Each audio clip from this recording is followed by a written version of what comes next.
Hi, Charity Hyams here. Um, so probably you've experienced that there are some days and times um, that are much harder. For me, nighttime routines and weekends were the hardest because those were the times that Ollie was there. So um, what I suggest to do with these times is plan for them. One of the biggest things that I did, and I talked about this in a video before, is routine. So um, on weekends, we would do one major thing a day, and that was it. And that's only if I was up to it. Um, but we kept the same bedtimes as during the week. So we always have a 6:30 bedtime. And that is not really it's good for the kids. I mean, the research on kids and sleep is very clear. But it was because I knew that by the time I got to 6:30, I was way done. And I also found that if my kids got overtired, that putting them to bed was a lot worse. So we had we have a pretty strict routine at bedtime. And we'll talk about this a little bit more later. But I really, after Ollie died, I realized that my kids had to become a lot more independent.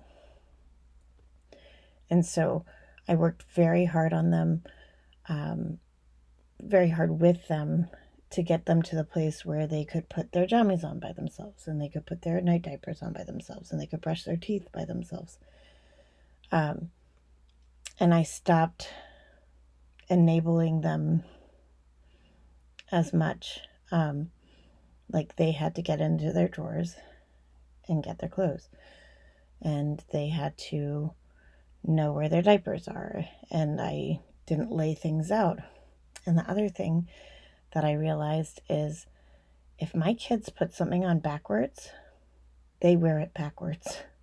If they don't care, I don't care. I'm not going to take it off of them. I'm not going to put it back on them. They're going to wear it the way that they put it on. And, um,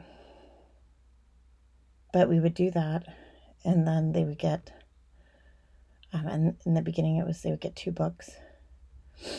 And we would do our nighttime routine, which was like what we would say at bedtime. They would all get kisses and hugs. I'd turn out the light, their night light would be on, and then they have um, sleep music that we play every night. But the more that you stick to the routine, and it will be hard at first. And with my youngest, um,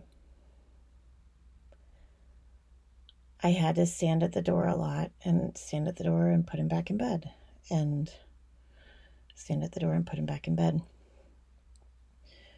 But the sooner that you do it, and some people this isn't as important, and I realize that. I mean, I had a mom that I know that the kids, like, they all piled into a bed and slept for a couple of years like that. And really, honestly, this is whatever you need to work for you. But I needed some time and space.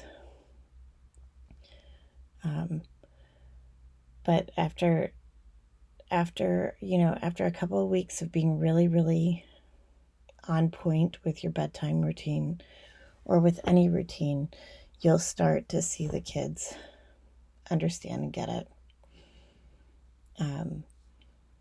The other thing I always would do is I would have like a special box that would be games, or for me, like I didn't mind Play-Doh as much, but like it would be Play-Doh or something that they did not get every day, that on a weekend that I just couldn't do more, I could pull this box out or pull something from the box that was special enough that made them interested. And like, if you don't watch TV that much, turn on a movie.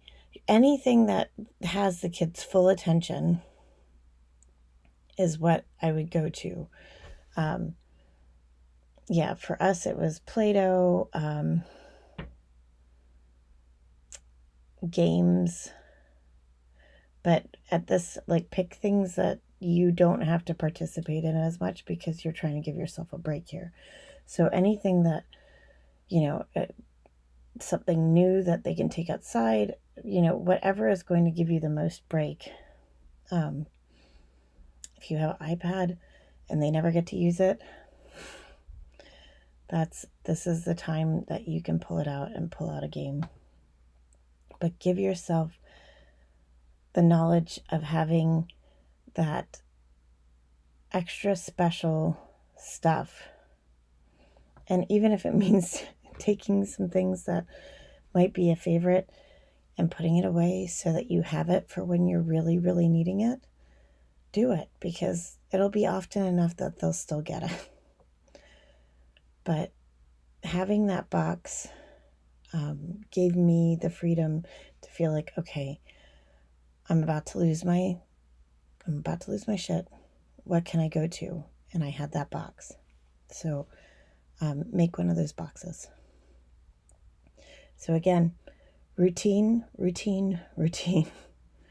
So you have the knowledge of, like, this is when this ends for me. And having some special things that you can pull out so that when you don't have more to give, you can have them play that for a while. All right, I'll talk to you soon.